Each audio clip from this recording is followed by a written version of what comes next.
corrections, corrective actions, and preventive actions.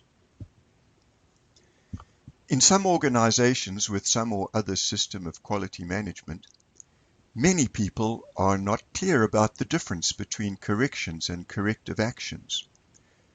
There is often even more confusion as to the difference between corrective actions and preventive actions.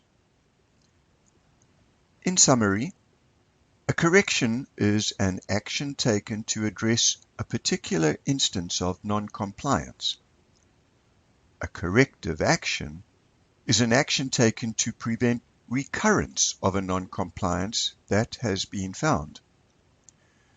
A preventive action is an action taken to prevent occurrence of a non-compliance in the first place. Put differently, if the preventive action had been in place, then the problem would not have occurred.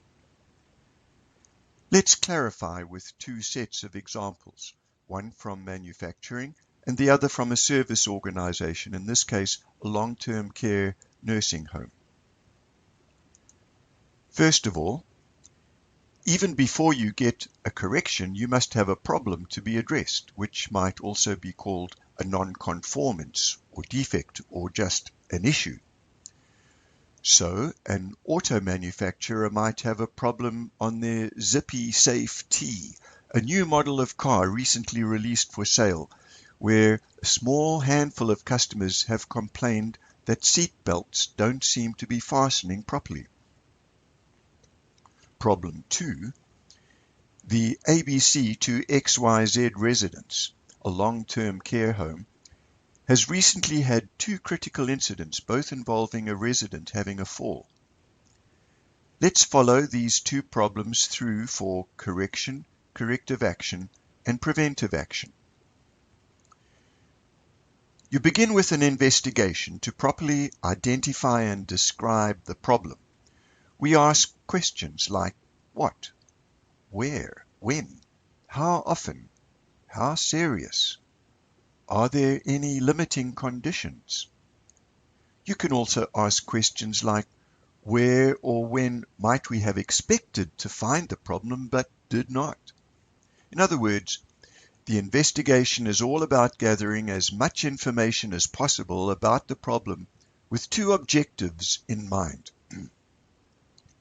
1.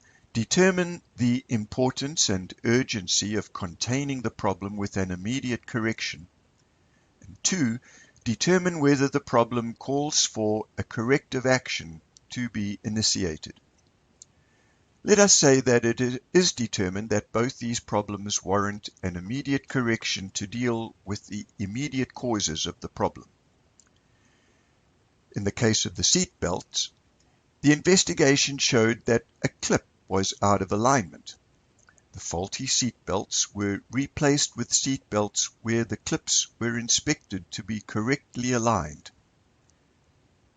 In the case of the long-term care home, the investigation showed that resident number 001 was not being assisted by two personal support workers, PSWs, for certain activities as directed in the plan of care, the POC.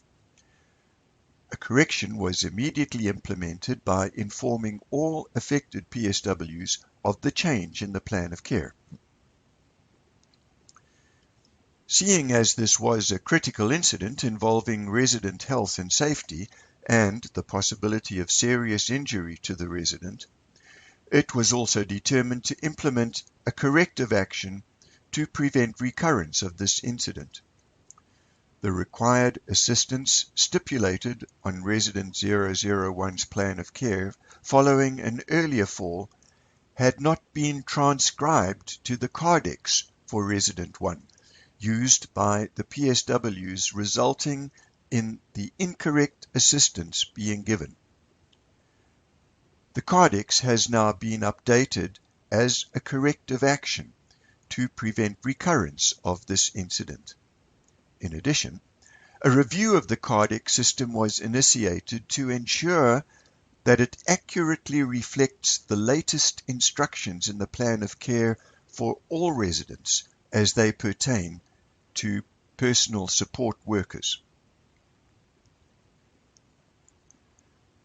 A malfunctioning seatbelt was seen by the auto manufacturer as a safety concern, and they also decided to proceed with a corrective action.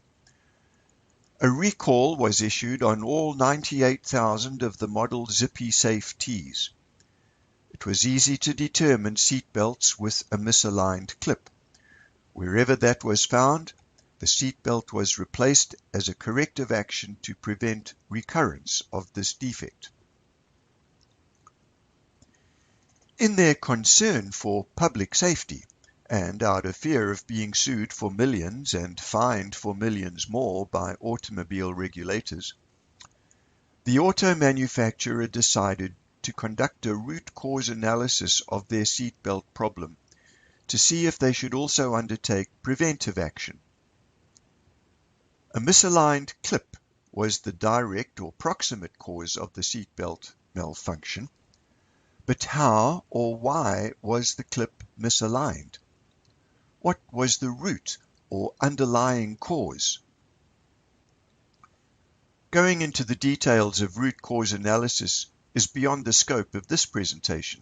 Suffice to say that root cause analysis looks for the underlying systemic problem with an associated process that management can reasonably address.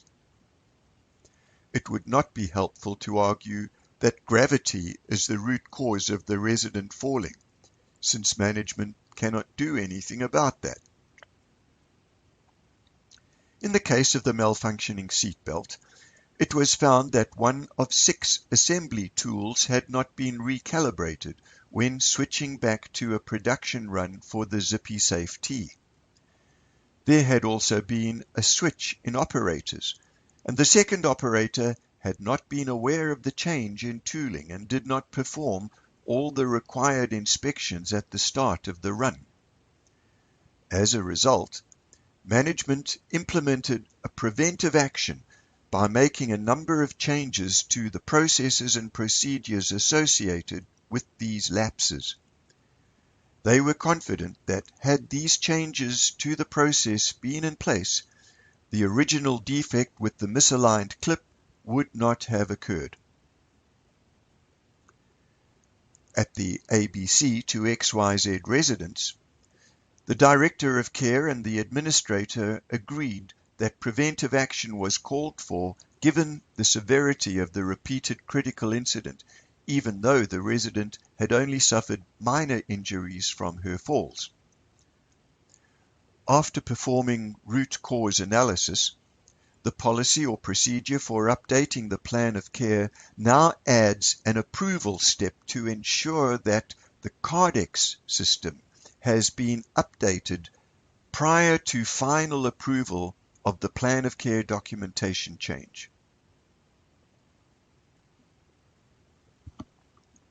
Not every problem needs to be resolved down to the level of preventive action, or for that matter to corrective action. Common sense should prevail. In these examples, root cause analysis was conducted after the corrective action. In many instances, it will be more appropriate to conduct root cause analysis before the corrective action. The important thing is that there should be a thorough investigation of any problem, including an analysis of risk, to determine whether corrective action should be done and whether preventive action should be done.